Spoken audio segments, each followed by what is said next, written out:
Ladies and gents, my best wishes to all of you. This weekend, on January 21st, we will be discussing some of the major events of the current week. The first topic we take up is our judiciary, especially the Supreme Court, which has come for some strong criticism at the hands of the government. The Union Law Minister Kiran Rijiju recently sent a letter to CJI affirming that the center and the states are important stakeholders in framing and implementing the laws of the land. Hence, the government sent a memorandum of procedure for appointment of judges in 2017. The MOP suggests that the present collegium should be modified to include representatives of the government in the body that appoints High Court and Supreme Court judges. This will ensure greater transparency in the selection of judges. But so far, the Supreme Court has not given concurrence to this MOP.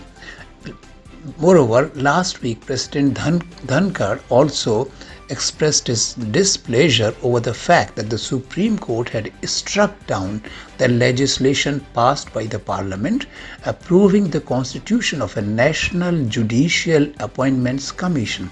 It was to replace the present collegium system in which it is the Chief Justice of India who appoints other judges of the Supreme Court and High Courts in consultation with some senior judges. It is a bit ironical indeed that while the Supreme Court is often preaching the government to maintain transparency in governance, it fails to do so itself.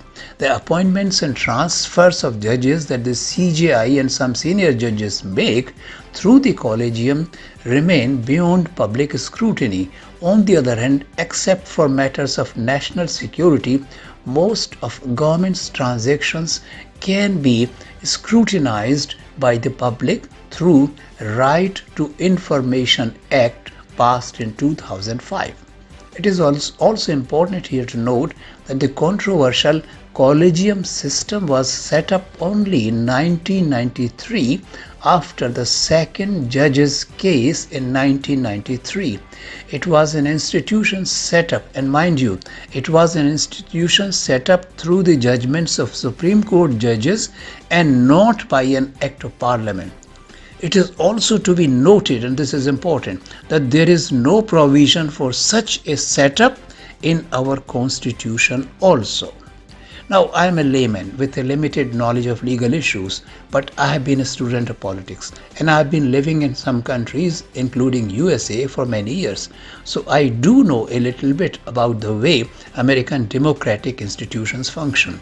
As for India, we did have some kind of functioning democracies about 2000 years back when we had 16 Mahajanapadas. But those institutions are irrelevant for our times. In the modern age, the two oldest and most stable democracies are those of USA and UK. In USA, the constitution was ratified in 1789, and the same year, on April 30, 1789, George Washington took oath as the first president of USA. Thus, the American democracy is well over 200 years old and is still going strong. And in the American Constitution, a clear system of checks and balances has been devised. Thus, in USA, it is the US President who nominates judges, but his appointments have to be ratified by the US Senate.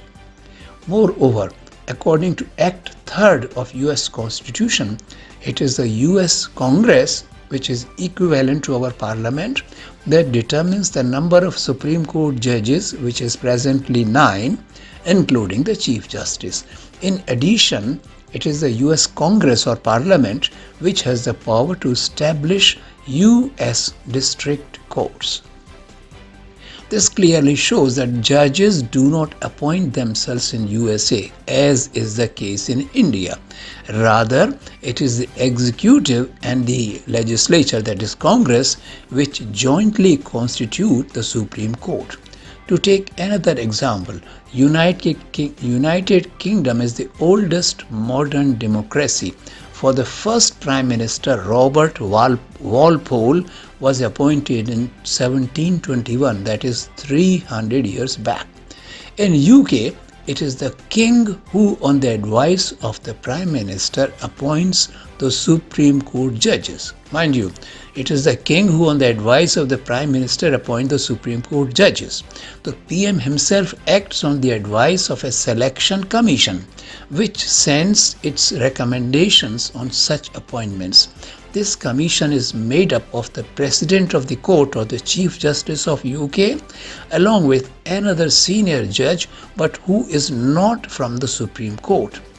Besides, there are members from Judicial Appointments Commission, along with a member who is not a lawyer. So the noteworthy thing is that there is only one person in this commission who is the Chief Justice of UK, but the other members are not part of Supreme Court of UK. Thus, in the two oldest and strongest modern democracies of UK and USA, the judges themselves have little say in the appointments to the Supreme Court. It is the legislature and the executive who make all appointments to the Supreme Court. This seems to be the right procedure too, for in a properly functioning democracy, it is the legislature representing the will of the people which is the supreme authority.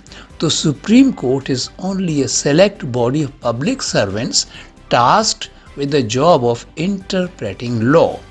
Hence, to me at least, it seems logical that a neutral body like the National Judicial Appointments Commission should be constituted to ensure transparency in the appointments and functioning of Supreme Court.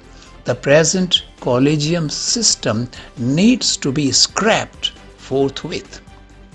The second topic for this week, which is making headlines, is China.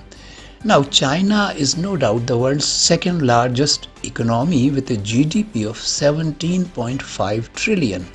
India's GDP is only $3.5 trillion in comparison.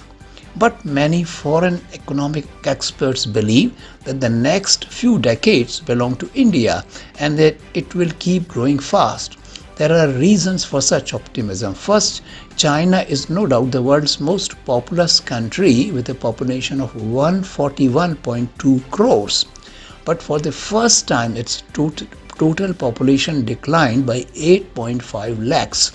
This trend is likely to continue. In comparison, India's population is 140.8 crores. But before the end of 2023, India is likely to overtake China and become number one in respect of total population in the world. The demographic dividend also favors India, for 65% of India's population is below the age of 35 and 35% is below the age of 20. This provides India with a huge leverage in respect of the availability of the largest pool of a young workforce, which will amount to no less than 90 crores. In comparison, average age of China's population is 38.4 years, and this is only going to increase in the coming years. Secondly, China's zero COVID policy has hurt its economy badly, for its GDP growth for 2022 has come down to just 3%, which is its lowest in the last 50 years. The industrial output has also declined in major financial hubs like Shanghai, as well as in the technology hub Shenzhen, and also at the iPhone city of Zhangzhou. No wonder unemployment in China has gone up to 5.5%. In comparison, India's GDP growth this financial year is likely to be around 7%, which will make it the fastest growing major economy in the world. The resulting decline in China's exports gives India a golden opportunity to boost to boost its own manufacturing. In fact, many major multinationals are moving out of China. Apple has already set up plants in India and is manufacturing its iPhones here on a larger scale and even exporting them. Our government has also become proactive, and norms for new investments from abroad are being liberalized. Also, the production linked incentive scheme is being rapidly expanded to cover more sectors of the economy.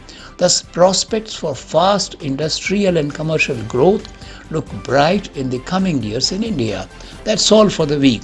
Thank you.